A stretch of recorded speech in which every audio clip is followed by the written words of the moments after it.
Kia ora girls, today we'll be starting our Maunga Inquiry, so make sure a previous work set has been completed. This is in line with the mana whenua section of our unit. Mana whenua means the people of the land and who have authority in particular areas. This part of the unit helps us understand more about Māori communities and the traditional ways of life. And here we have some pictures of maunga around Aotearoa. First, it's good for us to understand and link back to things we've already been learning about in previous topics. So understanding that although Moana is an animated movie, it helps us to understand the way that Indigenous and Polynesian cultures view the land. They see Te Whiti as a living, breathing entity, and so is the land. It is quite different for traditional Māori thinking to align with European Western thoughts about the land at that time, when it was all about ownership and property. So kaitiakitanga and manaakitanga is something that I want you to be thinking about and to be linking back to those prior learnings when we move forward into this kaupapa, this topic. We've been learning about Māori worldview, how the land is seen to be alive and everything on it and in it. So the trees, the ocean, the birds, insects and humans are all related and connected in some way, that we all impact one another and we are interdependent on each other. Māori beliefs are quite different to Western belief systems. Like most ancient and indigenous cultures, our traditions and worldviews are transmitted orally through language, songs, legends and mythologies. Hapu and whenua, as in Māori communities, have rights to cultivate, hunt and fish within their tribal lands, and we learn that from the Puhihuia and Ponga love story. The two tribes, one from the Manukau Harbour and one from Maungawhau, were often in conflicts over fishing grounds.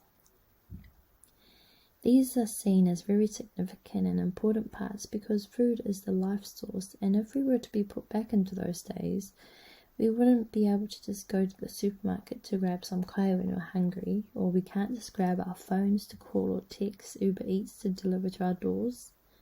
We need mountains and land to grow crops. We need oceans to gather kaimoana.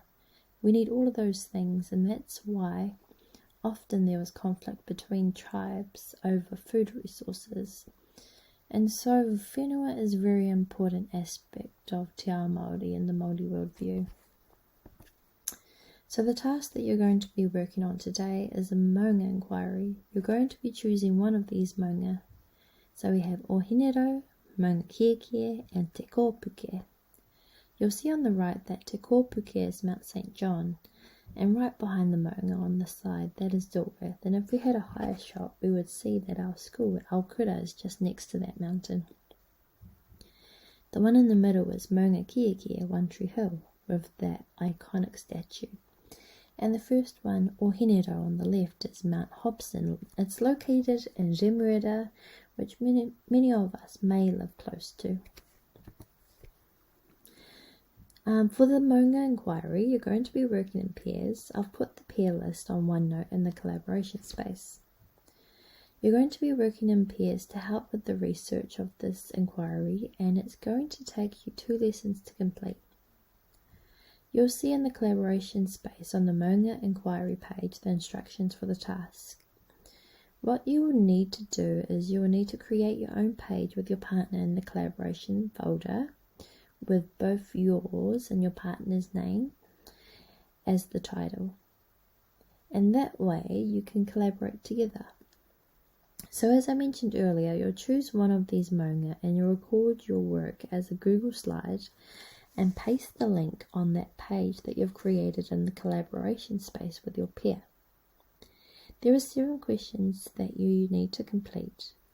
It is an inquiry about the name, if there is another Māori name, is there a historic story or legend that took place on the mountain, and you can summarize it. You're going to write down some interesting facts if there are any, and see if there are any iwi connected to that mountain. You also need to include an image of the Google Maps location of your maunga, along with an image of your maunga. You should be able to complete these 7 questions within the first lesson. Then for your next lesson, you're going to use Loom and you're going to record it so that it turns into a video presentation like what I'm doing today.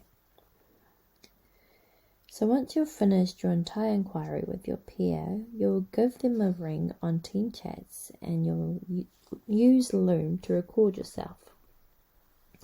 Once you've completed your Loom video, the link needs to be put into the page you created on OneNote in the collaboration folder. That's it from me. So if you have any questions about that, you can message me directly on Team Chats and I'll go through it with you. Ka kite.